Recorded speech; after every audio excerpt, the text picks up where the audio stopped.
Hi there, we're here today to perform the Inion Counterstrain technique.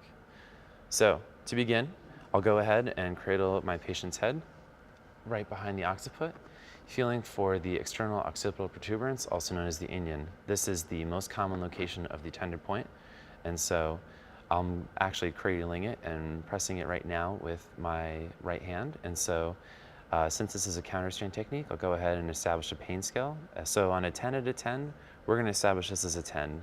Is that okay with you? Okay. Excellent. And so for the position of ease, what I'll go ahead and do is I'm just going to bring our patient's head into some marked flexion here, bringing his chin towards his chest. And so how does this feel now on that same pain scale? A 1. A 1? Okay. And since this is less than 3 out of 10 from that original scale, this is adequate position of ease, and we can go on and hold this for 90 seconds. In the case that the tender point is actually off the midline, let's say to the right perhaps a little bit, just like I'm holding now, then what I would also do in addition to the flexion would be adding some side bending towards the tender point and some rotation away.